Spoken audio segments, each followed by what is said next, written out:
nagka-movie ka agad? Yes po, introducing po ako sa Gigil. And then, naging bida po ako sa Kangkong. Sa loob po ng 1 year lang po ng kontrata ko sa Seiko. Naging 2 movies po. Sa Kangkong, anong role mo doon? Okay, sa title, Kangkong. Yung storya po kasi Wala ako, nagbebenta ka ng Kangkong. Hindi po. Ay, hindi. Ano? Ano po siya, real, true story po ng life ko na linagyan po ng konting twist. So, naging comedy po siya. Okay. Real life story ko na from the US, came back to the Philippines, and then had an crash on a tricycle driver, which is a pari pala. Okay. And then, yun nga po na parang pinipilit ko yung pare na mahalin ako, ganyan. Habang nandun kami sa may kangkungan, ganyan. Okay. So, doon kayo sa Kangkungan. Yes, sir. Naglalabing-labing ni Father. Ganun, no? Yes, sir. So, kasama ko po doon sila Ma'am Odette Can, Jericho Rosales. So, first movie is Gigil, Kangkong, tapos wala nang sumunod. Dala na po. Bakit? Ayun nga po, like I said, hindi po naging maganda yung ng mama ko sa akin. Kaya, mas maganda po yung huminto na lang po ako ng time na yun. Pero, nakikilala ka na nun, di ba? Nung inintroduce ka sa Kangkong. Yes po. So, supposedly, dapat yun yung pinaka-unang-unang mong movie from a series of, mga sexy movies. Yes po. Bakit? Ganun ba kabigat yun, yung problema para tumigil ka?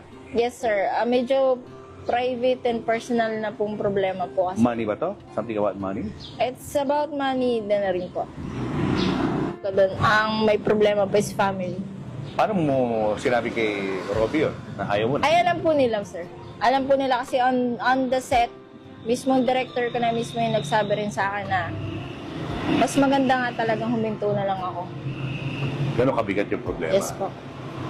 Alam po ni Sir Robbie yun kasi may mga kasama po akong mga lightman na nakakuha po ng mga pictures ng mga ginagawa sa akin. Kaya pumayag na rin po si Sir Robbie. Medyo vague. Hindi ko masyadong maintindihan. Parang na-abuse ka ba ng ano? Parang ganun po. And you would rather not talk about it, Yes, no? po. So I respect that, no? Anong ginawa mo after doon? Paano ka naging busy? Bali, nakilala ko nga po yun doon si Miguel Moreno po. Tapos, Hindi sa Kangkong mo siya nakilala? O hindi, after na? After na po Okay. yun. Artista rin to, di ba? Si Miguel. Yes, po. Tapos, Tapos yun po nagpakasal lang. ba kayo?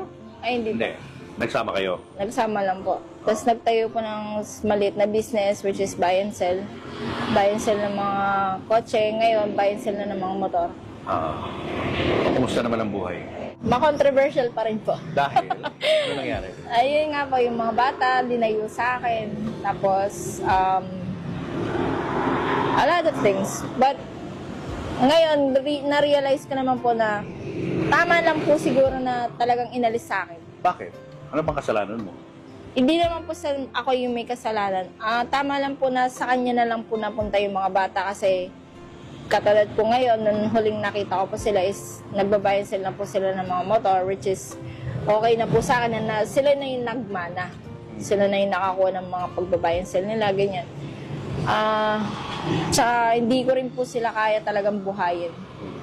From my side. Mas kaya silang buhayin ng side ng father nila. Pero bakit kinailangan nyo maghiwalay? Anong dahilan? Wala na po yung respect sa isa't isa. Nagkakasakitan na kayo? Yes, sir. At nakikita ng mga bata yun? Yes, sir. Paano mo ini-explain sa kanila yun? Pag nagtatanong sila, bakit gano'n? Yung mga panahon po na yun kasi hindi ko na po matandaan kung paano ko po na ipapaliwanag sa kanila. Pero ngayon pong latest na lang po is okay naman po kami. Ibig sabihin, hindi po ako sinira ng tatay nila sa kanila. But you were lost nung time na yan? I was. But I still had my 2 own feet. I had to stand up. Anong nagiging outlet mo nung panahon na malungkot ka at problematic ka sa family life? Focus on work. I was a tourist guide before. Saan? Sa Angeles. And then Makati, City Guide. Ah, So, yun, dun ako na-discover